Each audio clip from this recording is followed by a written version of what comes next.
Welcome, everybody. Glad you could make it this morning. Well, sanctions, whether they're economic, political, or military, have long been used as a means of achieving both national security objectives and deterring the bad actors in the world from supporting terrorism or for flouting basic human rights. Now, in recent decades, as we all know, the U.S. has levied sanctions not only on the obvious candidates, such as Russia, Iran, China, North Korea, and Venezuela, but many of us don't realize we've got 22 additional countries on our sanctions list. In this process, close to 10,000 individuals are currently under sanctions, either restricting their personal travel and banking activities or freezing their assets. Well, we're very fortunate today to welcome a speaker well qualified to explain the inner workings of the sanctions process, how sanctions are implemented, and very importantly, how effectively they're enforced. We know now, for example, that Russia's economy has been far less impacted by the West's extensive sanctions following the invasion of Ukraine than we had initially hoped. So we're all asking the obvious question: why have those sanctions had such a limited impact? Our guest speaker, Thibault Denamiel, is a research associate. He's an associate fellow with the Scholl Chair of International Business at the Center for Strategic and International Studies, CSIS, a think tank based in Washington. His focus is on the intersection of U.S. national security and industrial and trade policy used as a diplomatic implement. He's a graduate of both the Johns Hopkins School of Advanced International Studies and of NYU's Honors International Relations program. So welcome, Thibault. Thanks so much for joining us. And now I will turn it over to you. Thanks, Tyler. Thanks to all of you for joining me. Feel free to tell me if there's any issues with my audio, if you have any questions during the conversation. Otherwise, we'll wait for the Q&A. So my presentation is going to be, as you know, about the role of sanctions in U.S. foreign policy. I'll give you a brief history of sanctions, which extends beyond, or rather before, the United States, the main types of sanctions, why they're used, how they're used, and where U.S. foreign policy tools are headed within the framework of sanctions. But first, I just want to thank Tyler and Joan, as well as the Foreign Policy Discussion Group staff in general, for their help in putting all of this together. Tyler already introduced me, so I was planning on introducing myself a little more at length, but I won't tell you too much. Again, I'm Thibault Denamiel. I got my BA in NYU and my master's at Johns Hopkins SAIS.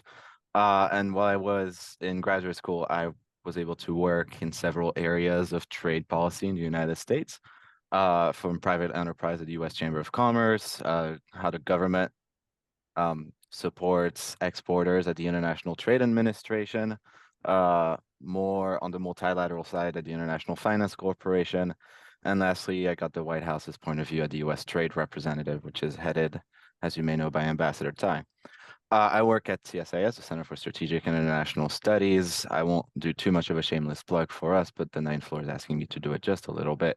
It is a large bipartisan think tank that specializes in national security. So we approach a broad swath of subjects, from trade, obviously, which is my team, to technology or artificial intelligence. We always tie it back to national security. We have thematic and regional teams. We have the trade team. Again, obviously, we also have the Asia team. We do some programmatic work. We also do some research-based work like reports or briefs or things like that. And the Scholl Chair in International Business. My team is very varied. That's both our blessing and the curse. Most projects are research-based, and we look at anything from the intersection of OECD guidance and Inflation Reduction Act tax credits to climate change and agricultural exports to financial sanctions, which is obviously why we're here today. So let's get to the reason why we're actually here, which is sanctions and US foreign policy. And again, let me start a little bit with the history of sanctions. So sanctions have a long history. They date back to ancient times. They've been used by various entities around the world to impose economic and political dominance to serve their own foreign policy agendas. We tend to think of geopolitics in a post-World War II context, but sanctions and their history are a very good way of showing that the concept has been around for much longer. And this is a brief timeline.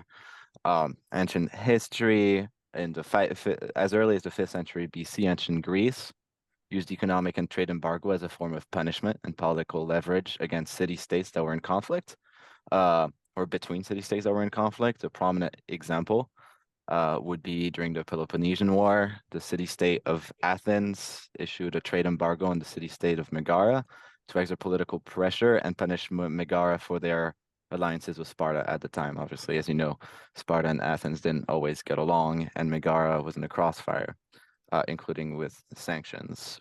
The Roman Empire likewise used sanctions and trade restrictions against cities and regions that sort of defied its authority and protect its own markets. In the medieval period as well, feudal lords and monarchs imposed trade restrictions to exert political influence, and that spilled over into the 17th and 18th century, which is widely seen, as you may know, as the beginning of geopolitics as we know it. In 1648, European colonial powers like Spain and Portugal utilized trade sanctions to control and exploit their overseas colonies, and they also used sanctions to serve their geopolitical agenda. Obviously, Europe was at war every 5 minutes during that time, and sanctions were a big part of their agenda as well.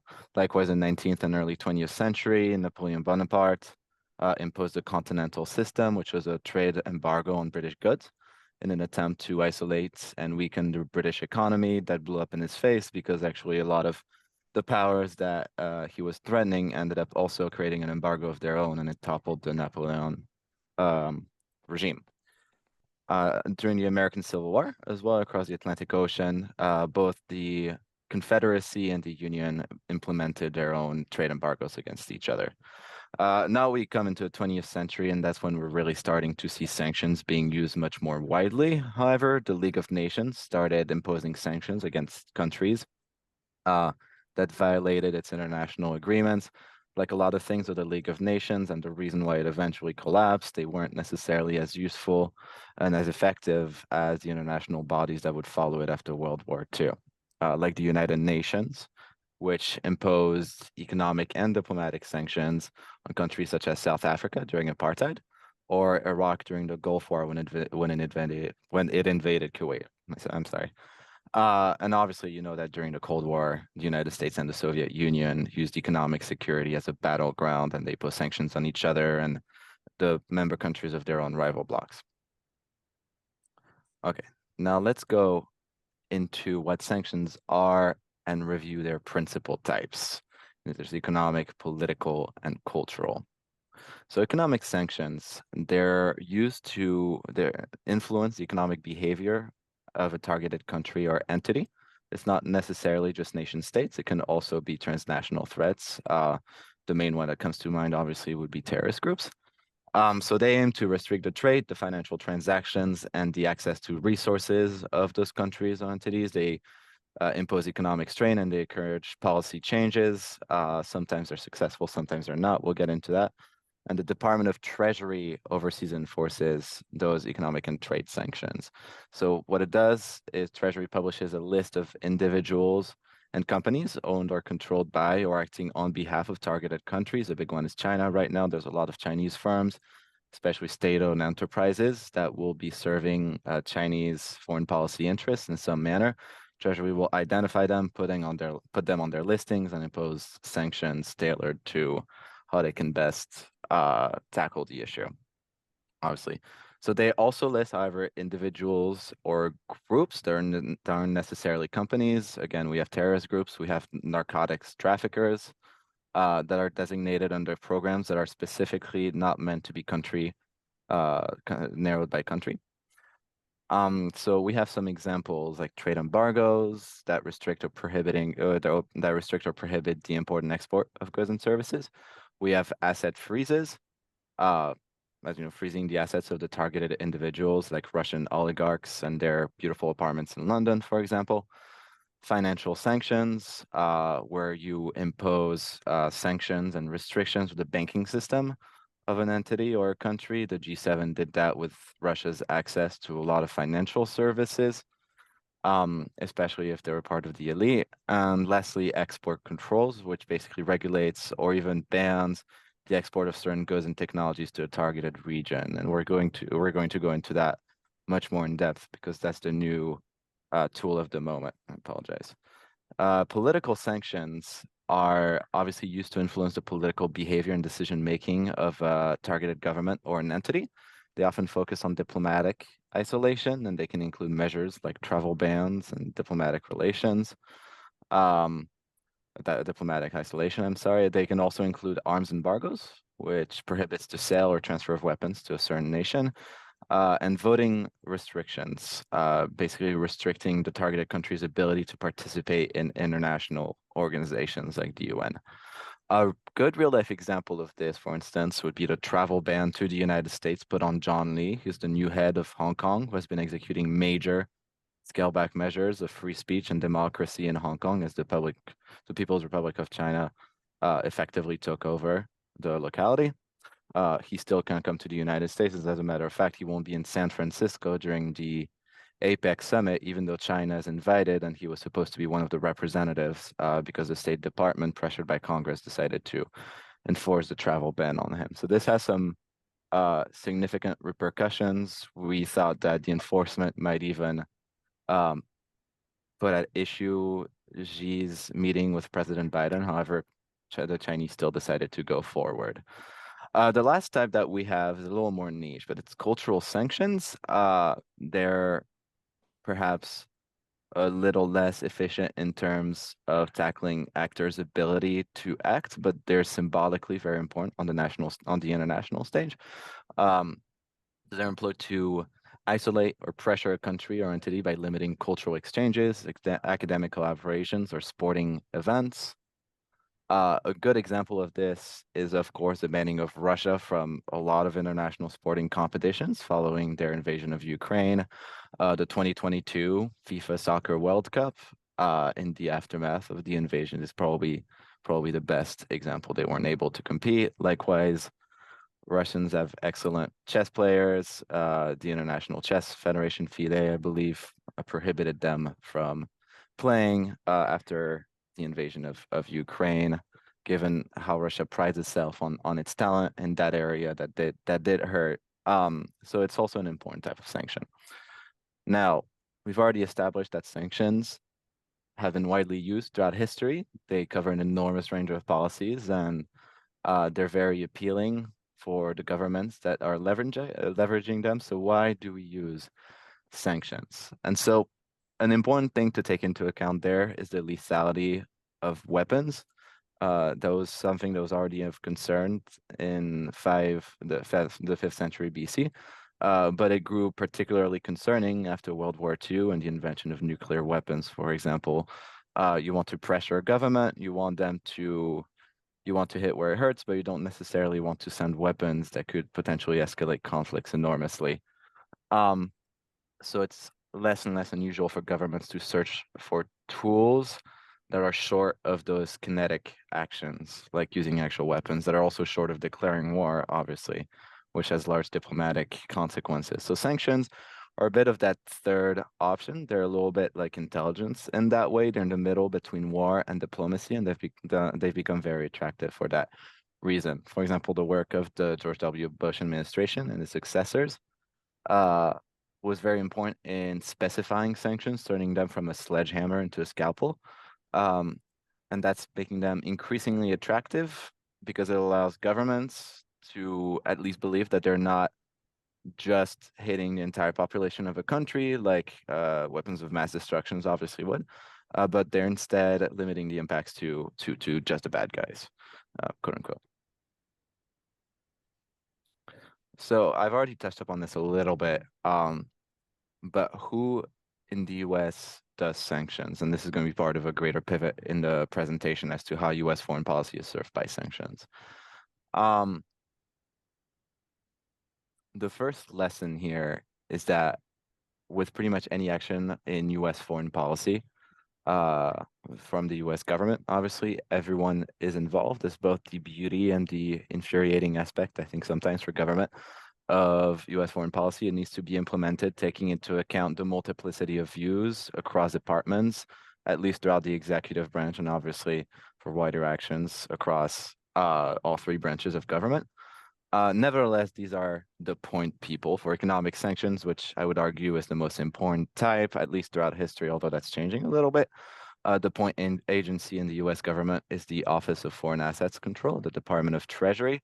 But again, it is supported obviously by a number of other offices throughout the government that devote their own expertise and manpower to sanctions implementation. Chief among them, obviously, is the Office of Economic Sanctions Policy and Development at the Department of State. That enables Treasury to not only have the finance people work on sanctions, but also have the diplomats work on sanctions to understand the state aspect of the policies. The other big one that I want to mention here is the Bureau of Industry and Security, which is located at the Department of Commerce. It's in charge of export controls, and the reason why I single it out today is because they're quickly becoming exceedingly relevant in U.S. foreign policy, and I'll come back to that in much more detail. So let's talk about the current primary targets of U.S. sanctions today. So Russia is probably the one that comes to the top of mind the most. This year alone, that the OFAC, the U.S. Department of Treasury's Office of Foreign Assets Control, I just told you about, as well as the State Department, have issued hundreds of sanctions targeting Russia's revenue, its energy production, which is obviously its largest share of revenue, its metals and mining sector, its defense procurement, or anything else that's involved in supporting the Russian government's war effort or other malign activities. Because the Russian government's war effort in Ukraine is a whole of government, quite frankly, a whole of country approach. The main issue you have with that is where do you even start? Energy is probably the best starting point aside from targeting weapons themselves. These sanctions target Russian individuals, entities, and sectors, and they're also aimed to curb cyber attacks that follow election interference concerns. So they're both playing offense and defense. So again, an example that I've already mentioned, but just want to go into depth a little more. It's the imposition of sanctions on Russian banks or defense companies. Those include both the freezing of accounts and as well as the travel bans of the people who are managing their accounts, including the Russian oligarchs. These sanctions have made it that much more difficult for Russia to access global financial markets. So in effect, making them a pariah state, not just from a diplomatic perspective, but also from a financial perspective. It's much harder to have any sort of transaction with Russian people now, particularly if they're oligarchs. I don't know if any of you have tried, but it's quite difficult. The next one, obviously, is China. And China is a very interesting case because it's both the supposed largest long-term threat for US foreign policy, but it's also the United States' biggest commercial customer in many areas of our trade policy. And so how do we balance out both of those? Well, it's actually quite difficult, as it turns out. Nevertheless, we're still taking some actions. After a meeting with US Treasury Secretary Janet Yellen and officials in Beijing, China released a statement demanding practical action over the punitive measures, showing that we're still hurting them, or at least diplomatically, they don't love it. Likewise, the Chinese finance minister has refused to meet his American counterpart, Janet Yellen, because of that issue. The sanctions that we have been enacting on China include unfair trade practices, and human rights violations. That's often the frame that we adopt when it comes to China, is the forced labor and the treatment of Uyghur peoples in Xinjiang.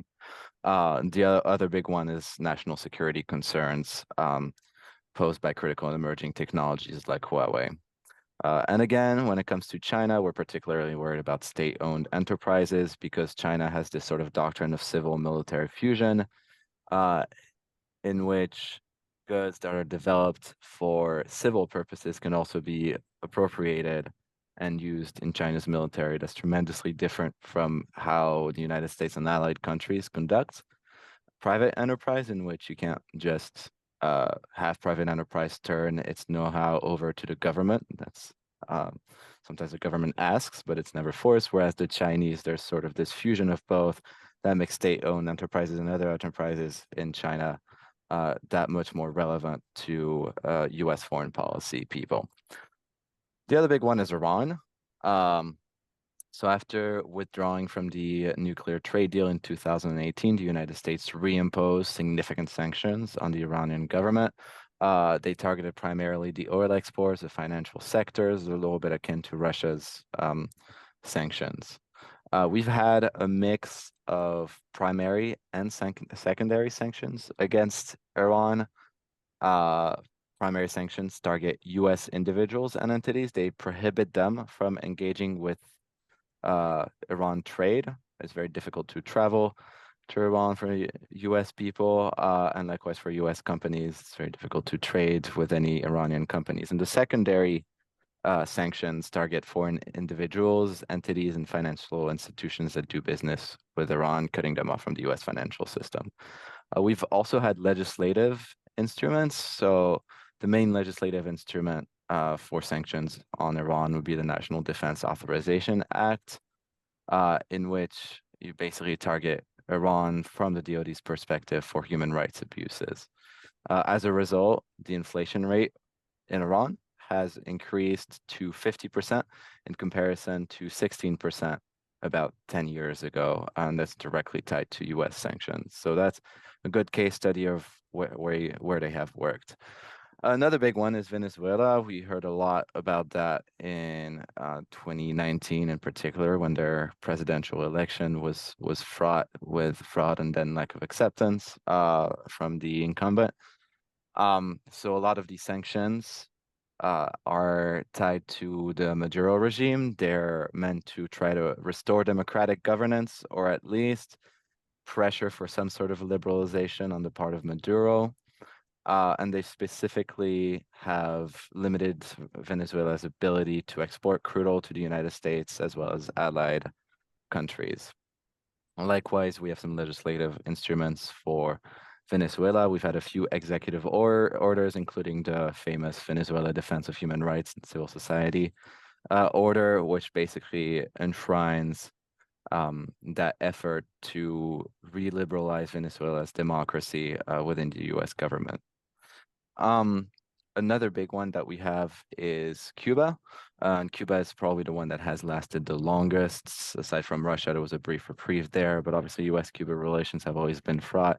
And some sanctions have been eased on Cuba in recent years, but there are still an enormous amount of trade restrictions in place. As a matter of fact, it's interesting because when you read the WTO charter, most of it is about relations and trade relations between all the countries.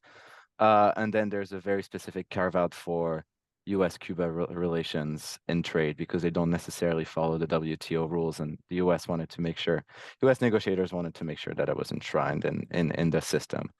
So that's to show how institutionalized it has been. So the US and its sanctions on Cuba have been tied to political repression, obviously in parallel lack of democratic reforms, as well as the expropriation of American properties. So the big one that we're thinking about here is IP theft. That's also something that's fairly relevant to our relations with China. And those sanctions and embargoes prohibit most trade and investments going to Cuba from the United States. And they've been there since the 60s, as you probably know. One last big one is North Korea. It's also been happening for a while. It's probably the most uniform across the world in terms of sanctions, the main exception being China. They are aiming to isolate the countries. They've done a fairly good job of it, given how the international psyche views North Korea. And the main thing is to prevent it from advancing its nuclear programs.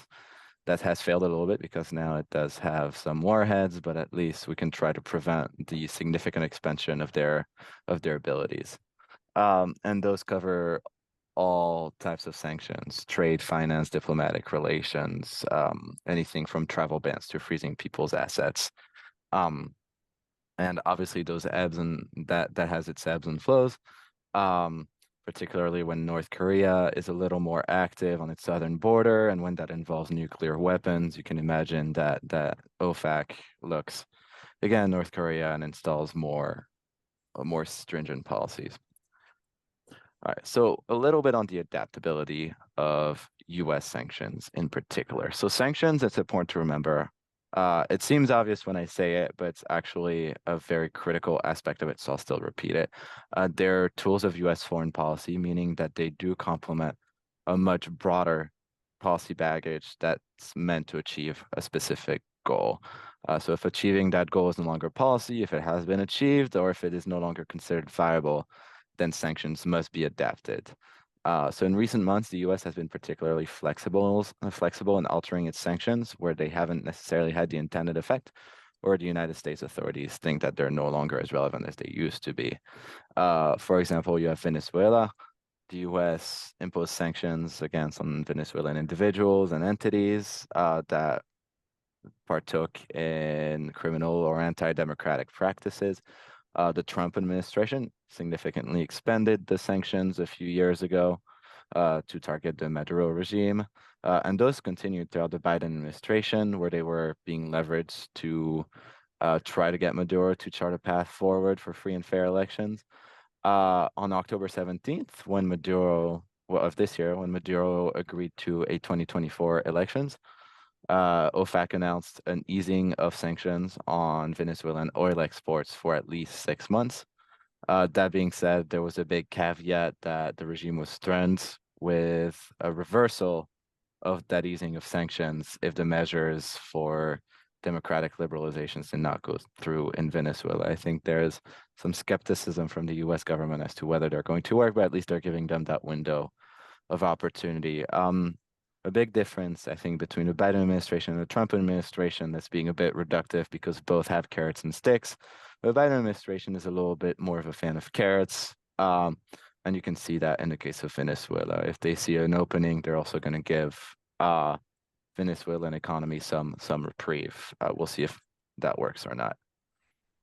So obviously the big questions that everyone in the United States government and beyond ask themselves is, have sanctions been effective? And so I think the important thing to remember about this is that there are always downstream consequences and there's always collateral damage when it comes to sanctions. They never work perfectly.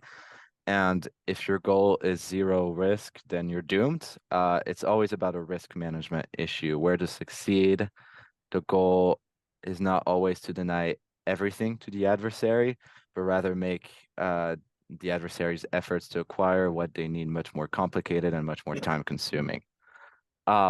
There's a good story that actually comes from one of our other researchers here at CSIS, that Andy Marshall, who basically was in charge of the Pentagon's in-house think tank in the 90s, always supported the construction of nuclear bombers, even though they were inferior to just putting the nuclear warheads on missiles. And they were inferior to the warheads, the missiles in every kind of measurement, right? And Andy Marshall still supported them, not because he was financially illiterate, but because he would understand that if the United States spent money on that, then the Soviet Union would also try to copy those efforts and spend money on their own nuclear bombers, which again were much less effective than missiles. And that would eventually sink or partially sink their economy because they would spend billions that the United States did have, but the Soviet Union just didn't have on an obsolete program. So it's a fun bit of reverse psychology that the Pentagon did there. So related to that issue, I think one needs to understand that there's a very sizable universe of people out there who make a very good living illegally getting around sanctions. They're criminals and they're very, very good at it. So one result is that there's always leakage, even with the best enforcement techniques. Related to that, let me just tell you a little bit about sanctions evasion, sorry, and how different countries go about circumventing those sanctions, and they're becoming more and more adept at it, especially if the sanctions are less multilateral. So key tactics that Russia and Iran in particular have used to evade our sanctions um, are, for example, those are related to the prices on oil, for example, um, have been, sorry. So, for example, the United States has sanctioned individuals and firms tied to the Iranian regime. Despite this, Iran has found ways to funnel hundreds of millions of dollars annually to Hamas and Hezbollah, for example. They've also been able to maintain their access to unmanned aerial vehicles. One key aspect of that evasion would be shadow banking, for example, facilitated in countries that have very lax financial reporting laws and requirements, and a very low propensity tied to that to enforce these sanctions, either a lack of will because they want the clients, or just a lack of enforcement capabilities, or sometimes both.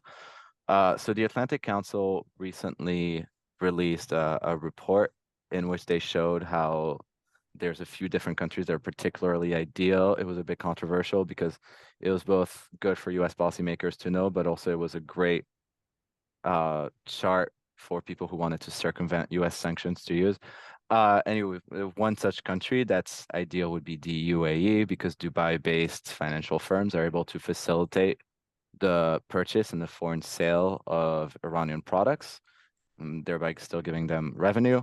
And this occurs without any sort of disclosure that Iranian entities or the Iranian government is involved. Another famous example is Londongrad, which is a term used to describe London as a Russian hotbed, and particularly a Russian hotbed for dirty money. There has been a lot of opacity built into the UK financial system. That's why London's particularly famous for it, which has allowed Russian oligarchs to hide large sums of money within assets in the United Kingdom, like real estate. After the Russian invasion of Ukraine, however, the UK government did vow to crack down on the trend, but it's sort of unclear whether it has actually reversed course. It's also particularly difficult to uh, tackle these unknowns. They don't even know where to start often.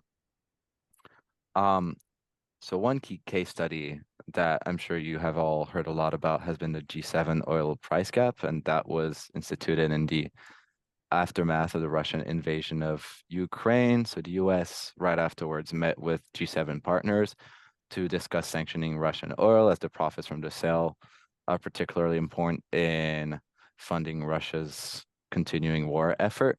However, an outright ban on Russian oil would have rocked world markets. Some analysts say that the price of oil could have gone to about $150 per barrel, which would just enormously destabilize global economy that was still at the time, still is a little bit now, reeling from the global pandemic, and so you just couldn't do that. So instead of outright banning, they met punishment with pragmatism, and they set that oil price cap at about $60 per barrel in order to keep supplies active, while also encouraging diversification from the people who are buying the oil.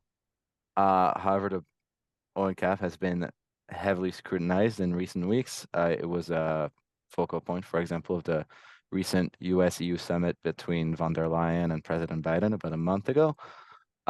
Because while Russia has had a lessened ability to profit off of their oil trade, they have found significant ways to soften the blow.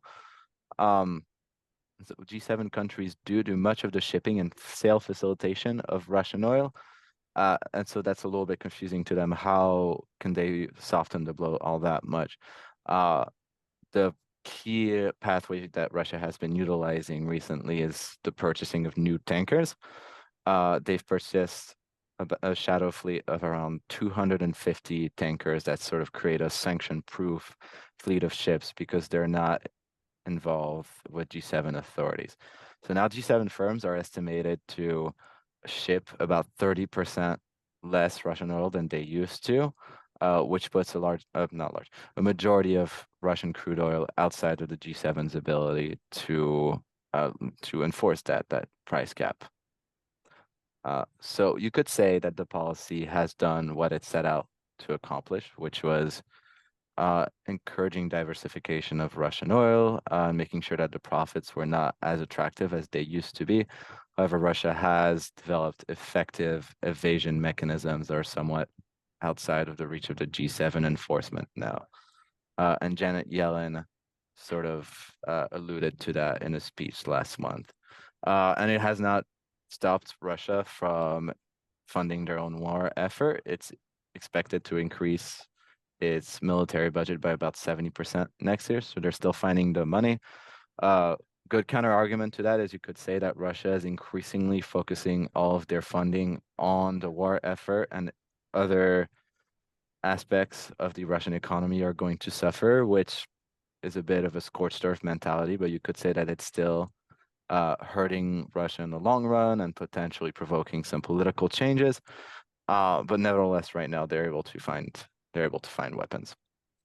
Let's look a little more into these evasion techniques. And I already told you a bit about those shadow tanker fleets. Those are registered in third-party countries where shipping laws are particularly lax. Ships can change name, they can change ownership in transit, and so that all that helps to hide them, to hide both their destination and the purpose of their transit.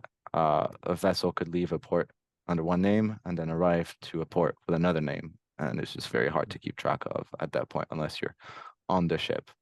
They have also been able to move oil from one ship to another ship in the middle of the ocean, further complicating tracking operations.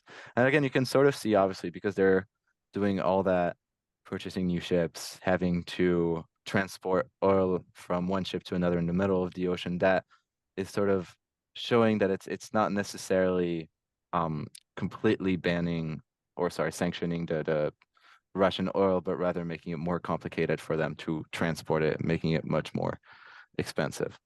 So another evasion technique is spoofing.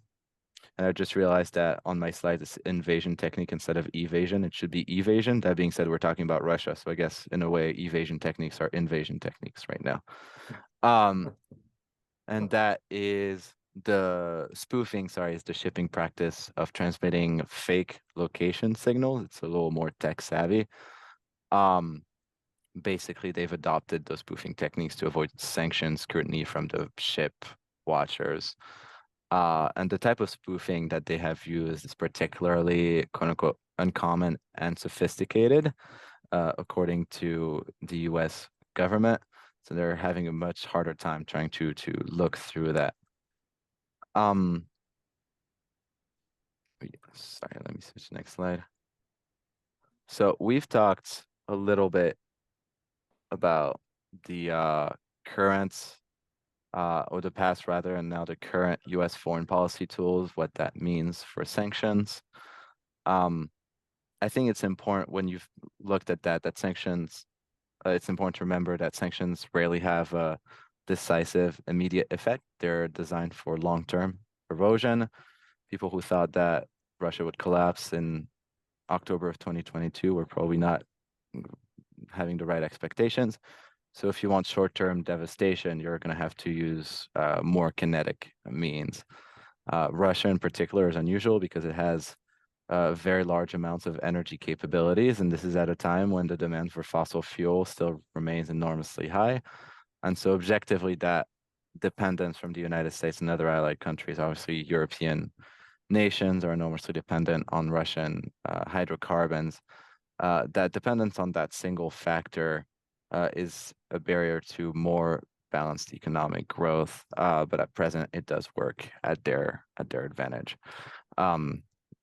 The other thing to remember is that obviously sanctions always leak. There's always unintended collateral damage, as I already said. Nevertheless, I want to look at the future a little bit more and talk about where we're headed in terms of US national security, its meeting, and what that also means for the kind of tools that we are using. And this is a little more my crystal ball moment because it's trying to read the writing on the geopolitical wall and understanding actions that US government has already taken and where those new developments are going to lead us. But I think it's important to discuss. And the main thing that I want to, well, the first thing that I want to discuss with this is that has been a changing meaning of national security. We are back now to a great power competition. I would not use the words Cold War because they're heavy with meaning, and I don't think they're appropriate just now. Nevertheless, and this is a direct quote from Secretary of State Antony Blinken, the post-Cold War order has come to an end, and there is an intense competition underway to shape what comes next. So to illustrate my point back a bit, let's just rewind the clocks. In the second half of the 20th century, U.S. national security was characterized primarily by a non-proliferation agenda that is preventing adversaries from gaining the technology that was necessary for their nuclear weapons capabilities. So that approach primarily focused on the Soviet Union, obviously, and in multilateral institutions, such as the Coordinating Committee for Multilateral Export Controls, or COCOM, national security policies were designed to serve these non-proliferation objectives, and which resulted in a fairly narrow approach to what the US government and its allies considered critical to national security. The United States began to recalibrate its understanding of national security after the collapse of the Soviet Union. And so the issues of terrorism and non-state actors, which obviously peaked in the wake of the 9/11 attacks, or dramatized these new threats, but it did have a minimal impact on control lists and sanctions, aside from very tailored significant expansions in some places. There have been other considerations, obviously, like economic and diplomatic tools that have been integrated in the national security picture. There has been now a much more recent push to approach national security from a much wider and more economically focused perspective.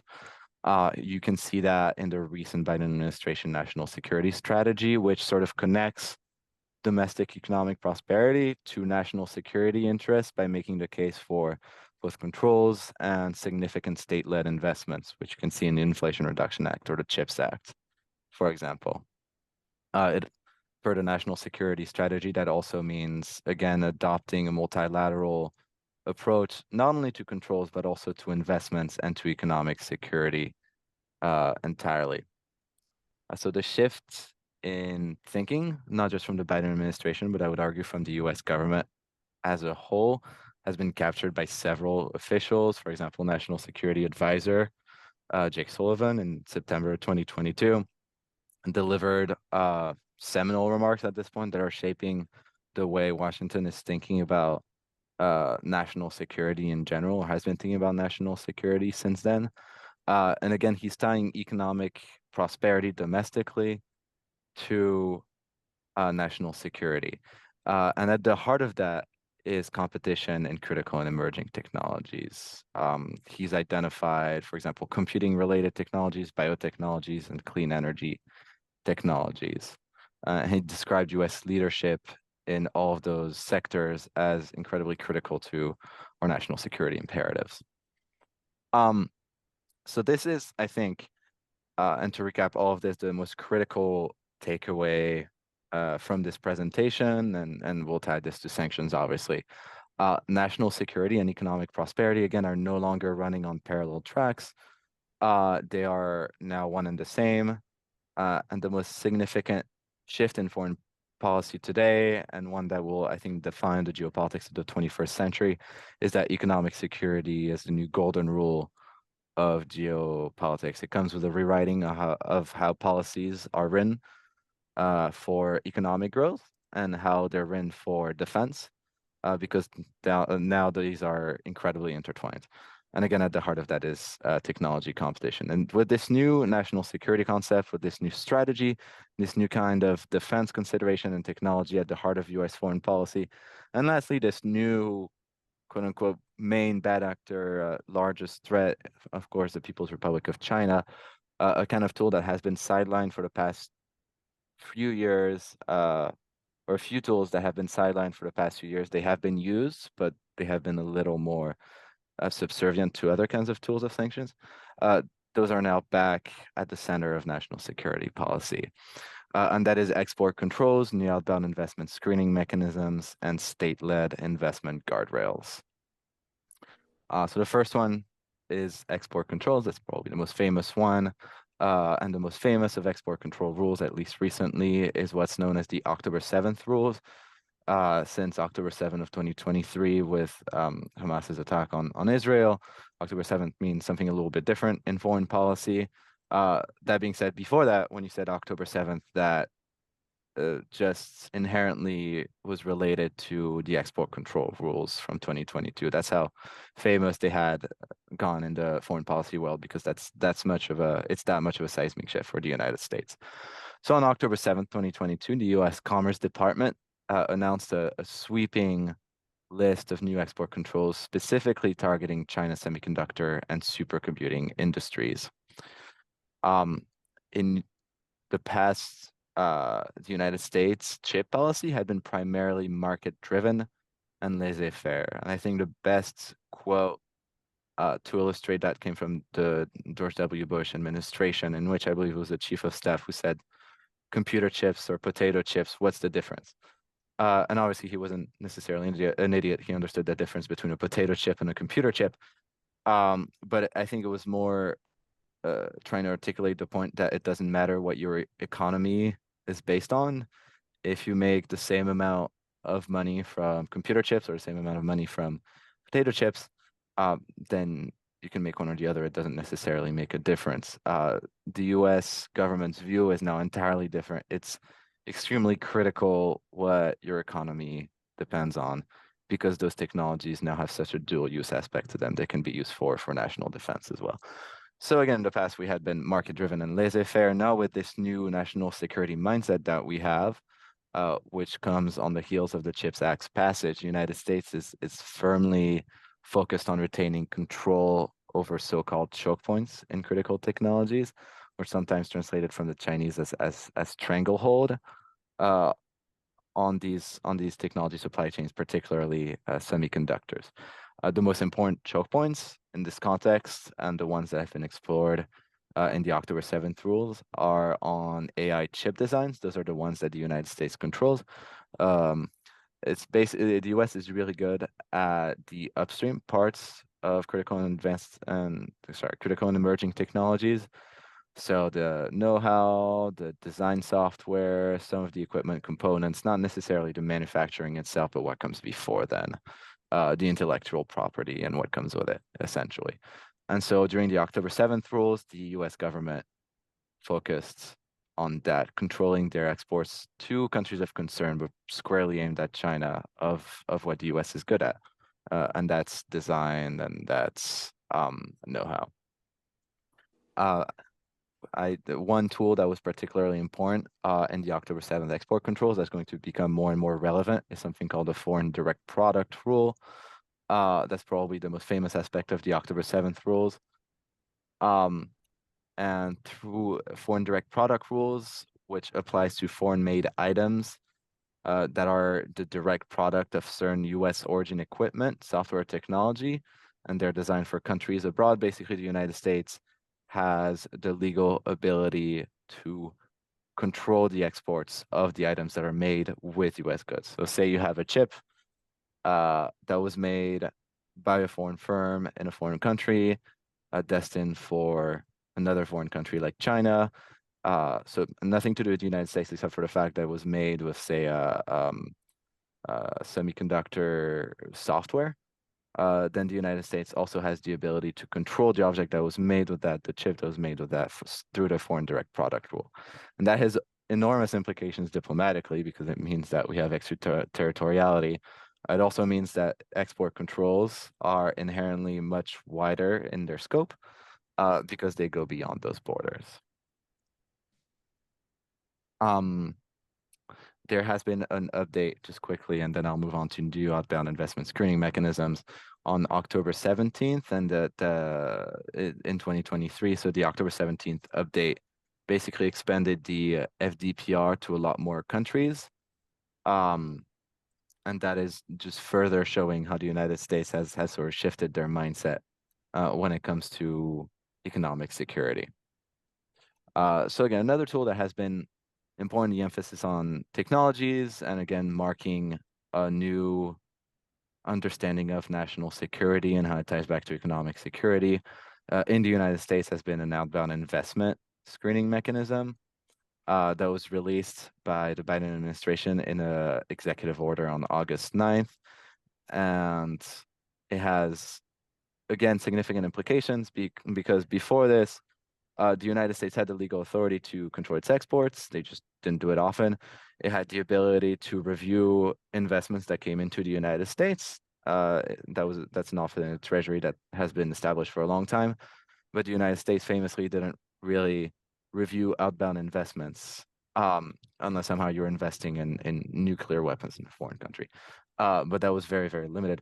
Now, with this new outbound investment screening mechanism, the United States is giving itself the ability to limit how US firms invest abroad. And again, they're emphasizing that on specific critical and emerging technologies. They're emphasizing semiconductors, so chips, artificial intelligence, and quantum technologies, which are not necessarily as poised for mission use in terms of military capabilities, but in time, given how quickly quantum computers and other technologies can process information, they'll be particularly relevant for national economic security. For example, if you break, for example, bank account statements and how they're encrypted, that can easily be broken in by quantum technologies. And so the US wants to make sure that it's seeing where US investments go on that one. And just to sort of underline that point, quantum technologies is where you are seeing an outright ban of some transaction from the US government. Right now, we're still mostly at the stage where we're screening. That's why it's called an outbound investment screening mechanism more so than anything else. They just want to know where the money goes. But on quantum technologies, the United States government is giving itself the right to restrict those transactions. The last tool that has been much more widely used by the United States recently, and again, relevant to economic security and sanctions. That's one that existed before, but again, it's been significantly expanded recently. National security guardrails on state-led U.S. investments. Oh, I'm sorry. That's the national state-led investments. As you know, the United States has undertaken significant policy packages that are just shoving a whole lot of money in the US economy. Inflation Reduction Act, which was primarily aiming to tackle the transition into renewables. That was about $400 billion in tax credits. Although now, given how many firms are trying to take advantage of those tax credits and the fact that the credits don't have a cap, it could be much, much more than 400 billion. The Investment Infrastructure Act has also been an enormous amount of money. I think it was over $1 trillion. And then the last one is the Chips and Science Act, which is, I think, nearing about 100 billion, something like that. But again, it's primarily funded at tax credits, so it could be much, much more, depending on how much interest there is from domestic and foreign investors in trying to grab those incentives.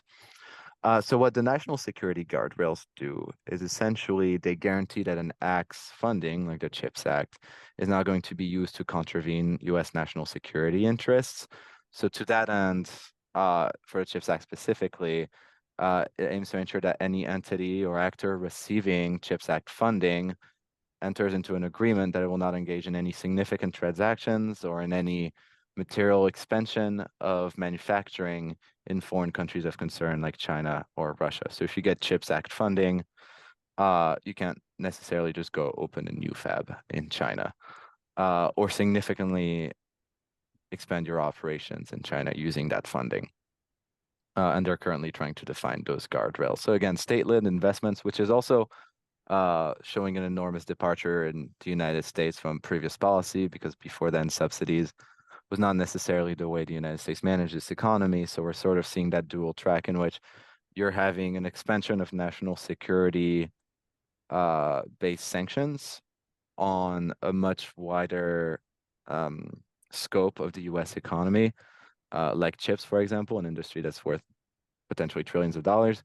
And so to sort of counterbalance that, then you have the United States make significant state-led investments that are also worth enormous amounts of money to sort of like kickstart your domestic firms and make sure that production stays at home and isn't further outsourced, and then on the other hand, sort of denying companies revenue.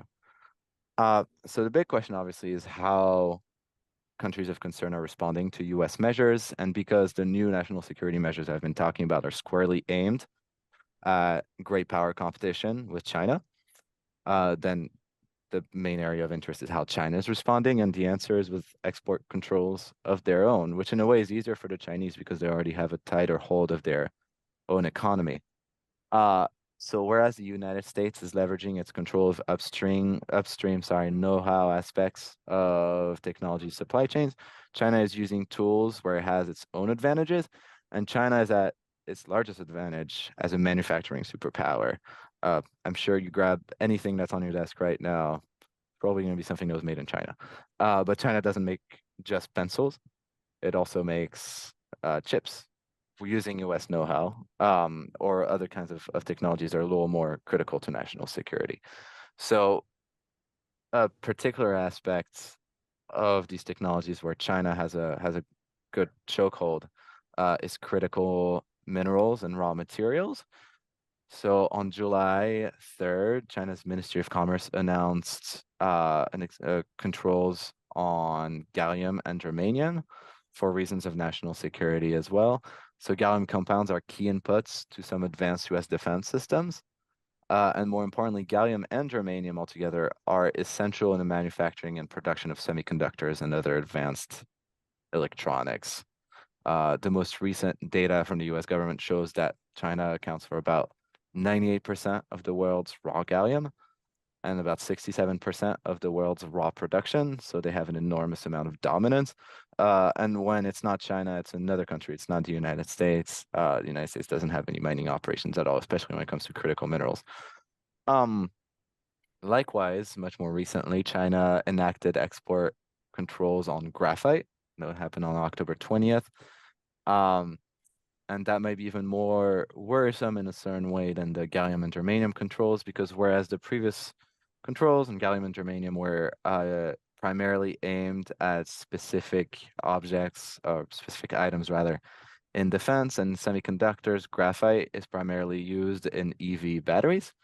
So if you're making, as the US government, an enormous amount of investments in the switch to renewables, and that obviously includes electric vehicle batteries. And then China sort of flexes its muscles and controls graphite. That it's going to be much, much more difficult to kickstart that transition.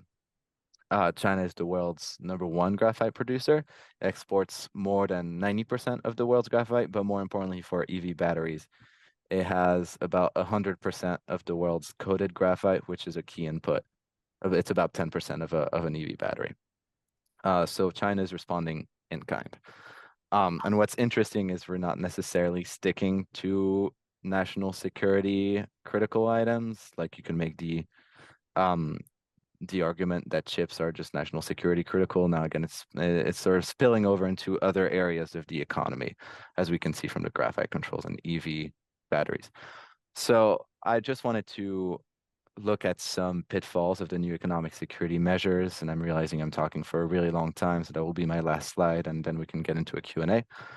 So the first one is that these national security measures, including sanctions, and especially the ones that I just covered, they're a little bit akin to if you're in a era of global competition, especially for technology, and that's a race, you're essentially trying to choose between two options. You're trying to choose either running faster than the other guy or tripping the other guy. Tripping the other guy may be more effective, but it certainly makes you run less fast. And so those economic security policies are extremely costly to your national champions. Again, given that China is not only the biggest threat, but the biggest customer, the biggest source of revenue for a lot of US companies.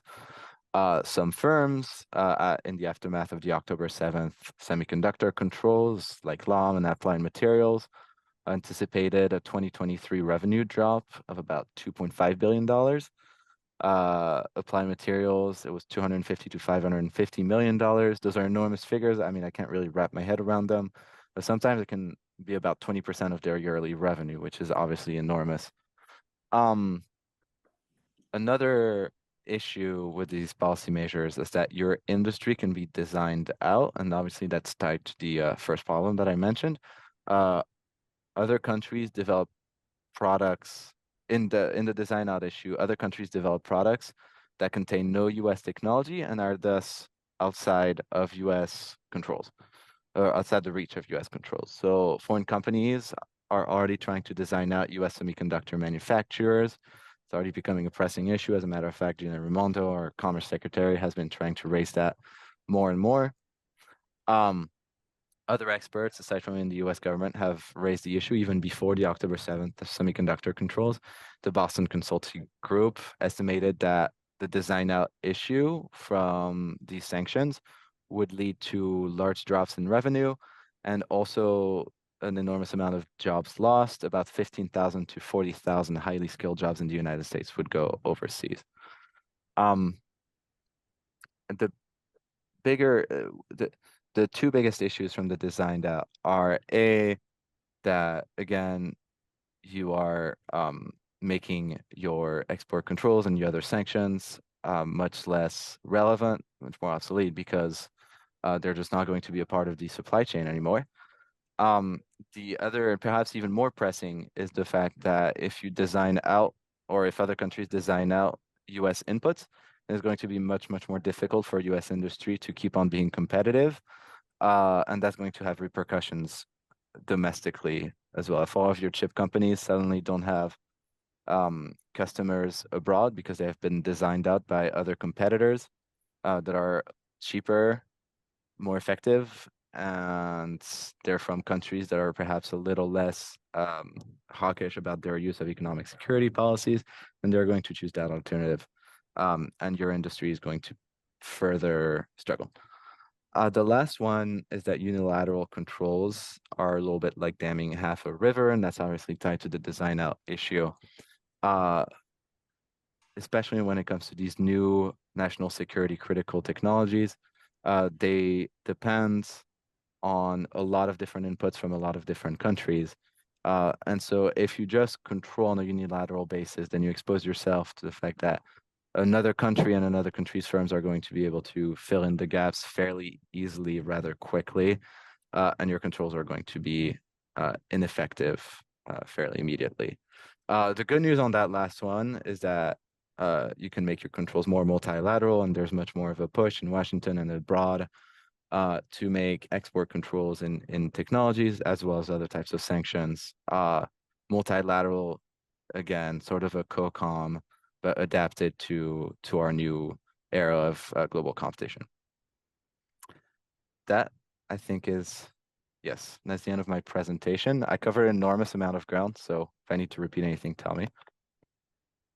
Thibault, that was to say that was comprehensive is putting it mildly. That was a brilliant review in my view, and I realize you packed a hell of a lot of information and data into that. So thank you so much. And the problem is you answered just about every question I had written down here. So there's one I would like to ask first, and that would be, and then we'll open it up to others. But did you think there's any chance in the upcoming Xi-Biden summit that there will be any kind of trade-related or, FDPR, if that's the right abbreviation, issues that could be resolved or compromised on? Because there's so many areas on that trade area that we're coming into loggerheads, and there doesn't seem to be an easy solution. And I'm just wondering whether you've thought about whether there might be an opening or a breakthrough at the summit. Well, on your last one, yes, but I don't think it's going to come on the economic security front. Well, for one thing, it might just be a rhetorical show of goodwill. But if there's any sort of advancement anywhere that's related to trade, I think it's going to be when it comes to fentanyl. as you know, it's coming into the United States, having an enormous amount of damage on people with who may have drug issues. A lot of it comes from China, or a lot of it is exported through China, and often through illegal means. So when Gavin Newsom met with Xi Jinping around 3 weeks ago, they talked about it, and I think they had a good conversation, or at least a much better conversation than most U.S. officials have with China right now. So you may see some breakthroughs in that way, just showing goodwill on that one. Um, I also think you have to read between the lines when it comes to U.S. China meetings, because the last few have been a great show of goodwill. For example, when Gina Raimondo came into China, basically the message was, please export more here. We love you. It's great. And then at the same time, when she was there, they also released a new type of advanced chip that was clearly, the timing was very, very purposeful. I was basically to say, you're welcome to export here, but also remember that the policies that you're enacting, they're not going to work. And so that was a little more hawkish on their end, even if rhetorically with Raimondo they were a little friendlier. So I don't think so when it comes to the FDPRs. I think economic security policies are here to stay on both fronts. I think maybe the best that can come out of that meeting, at least on that front, um, is that you'll see a slowdown, because right now, again, sort of spilling over into other areas of the economy. I'm hoping that if there's enough of a diplomatic show of goodwill, that we'll be able to come to a standstill. But I don't think we're going to be rolling back. It's partially because um, the Chinese aren't going to roll back their own policies. And also because from a domestic politics point of view, one of the main criticisms from particular members of Congress on the Democratic side, but also mostly from the Republican side, is that the Biden administration is not harsh enough on China. It's not tough enough. And if 1 year out from the 2024 election, you start rolling back those policies, then you just expose yourself to further criticism and losing more brownie points from the US public on that one. Um, I mean, generally speaking, 1 year out from an election, seeing large policy changes, including when it comes to foreign policy, is a little trickier. The real question is if a Biden 2 did anything different on trade. Even then, I think it would come from uh, other areas of trade related to the Indo-Pacific and how to make comprehensive trade relations work with Vietnam or the Philippines, things like that. I don't see thing advancing on the China front. Obviously, they could surprise me and make me look like an idiot in 2 weeks. I don't see how that's going to happen. Excuse Okay, me for a thank minute. you.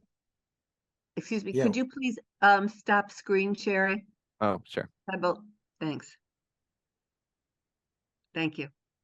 Okay, we may have some other questions from the panel here. Thibault, thank you for an amazing presentation. It was like drinking from a fire hose, but I think I'm okay. Are there top of mind suggestions that you would make about strengthening our sanction oversight and implementation? I'm turning the fire hose back on you. No, that's a really interesting question. Yes, I think one policy option that I really like, and obviously it's not completely ambitious, and I think people in Washington are talking about it, which is why I'm not coming up with it by myself. It's something that's been floated in some circles. I think that would help is having, much like we have National Security Council, um, I think we should have an Economic Security Council in the White House, because right now National Security Council has a lot to do. With that new national security direction, they have to look at the digital trade rules, semiconductors, quantum technologies, things like that, that take an enormous amount of technical capabilities to even sound remotely smart in.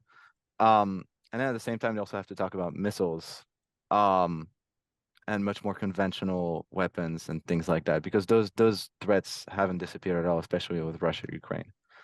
Um, Having an Economic Security Council would allow the National Security Council to come back to its more national security based mission of more conventional weapons, things like that, and then leave the topics of dual use, again, like semiconductors and these other technologies, and the implementation of those mechanisms, like the outbound investment screening mechanism, to people who have more expertise in that area specifically. And again, that's been floated. I mean, they have been expanding the National Security Council a little bit in general, so I think it would just be better to form a whole new body within the White House, so that you can actually focus on that more in depth. I think a lot of people at CSIS who want a job in the White House would agree with me. So I'm really giving myself way too much of an opportunity here. There are so many regulations, and I'm wondering if the oversight is so siloed across departments that you get a comprehensive view on a routine basis. Are we on top of the sanctions adequately? And I think you partially answered that in your last response. Right. I mean, the issue with answering that question is it's sort of the unknowns. You know, Donald Rumsfeld, love him or hate him, he had a lot of good quotable things to Yeah. say, You and that don't was know one of what they them. don't know. Yeah, so that's typically the problem with those sanctions is you have no idea what you have no idea on. And we like to think that enforcement is adequately implemented, but at the end of the day, we would have no idea. And honestly, the G7 oil price cap example sort of shows that we have less of an idea than we'd like to think. I mean, another big one that was part of the recommendations would be multilateralizing them more, especially when it comes to these newer tools, like those mechanisms. Right now, they're being implemented on a nation-by-nation basis. We're not the only ones to expand export controls or to expand outbound investment screening tools. France is doing it as well. Germany's doing it as well. Japan's doing it as well. So if we had some way of actually tying that all together, I think that would make them more effective. Thank you. Peter, you had a question, I think.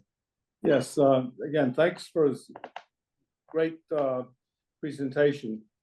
I want to follow up a little bit on the question of unilateral versus multilateral sanctions and the disproportionate impact the sanctions may have on the different parties. And I think there's a good current example where the US is for the first time pushing to restrict Russian LNG exports and investment in their new facility in the Arctic. And that's going to have a bigger impact on European LNG supplies than the US, which has much more independence in that area. How do we sort that out when it's so important to have the multilateral approach? As in, how do you decide what can be unilateral and what can't be multilateral, Or essentially? how you sort it out when you're trying to get them to be effective, and the impact in this case is much more negative for Europe than it is for the US. I mean, my answer is going to be one that the Biden administration is famously not doing. So I guess I'm rolling back the whole White House pitch I was making about 15 minutes ago. One big one, and that's a question and that's an answer that can be both applied to our exporters who are also suffering a little bit from these expanded controls, as well as different nations that we'd like to work with a little more. Not only our traditional allies like in Western Europe, but also in the Indo-Pacific, people who are a little more in the middle between China and the United States. And that would be having more comprehensive trading relations, right? When you're expanding those controls, you're going to be hurting your exporters, you're going to be denying them revenue. And so one good way to do that is actually to pursue comprehensive trade agreements like the CPTPP in 2016, for example. That was scaled back by President Trump about 3 days after he came into office. A good amount of people applauded the move, but I think a whole lot of our exporters were not particularly pleased because that just denied them future potential for revenue. But it was even worse for nations in the Indo-Pacific. It came as a huge diplomatic blow, and for them, it came at a huge economic cost. And when you deny other countries' market access into the United States, which is still the best customer you can possibly have as a nation, inherently you're going to have them look for other alternatives and or just suffer more economically. So I think the best way to sort that out, if countries are going to be hurt by your sanctions, other countries are going to be hurt by your sanctions more so than you are, is to give them preferential treatment in your trading relations. Thank you. Yeah, that's easier said than done. But Yeah. We have two quick questions from the Yes. audience. Let me give you both of them at once. One would be apparently use of cryptocurrencies and Bitcoin and so forth has helped the Russians, Iranians, etc., in avoiding their the sanctions on using the SWIFT, global system for money transfers. Can you talk about that? I mean, to what extent does crypto really screw up our efforts to limit open transfers of funds from the bad actors? good amount. And this is a good question coming about a week after Sam Bankman-Fried was sentenced to about 100 years in prison, something like that.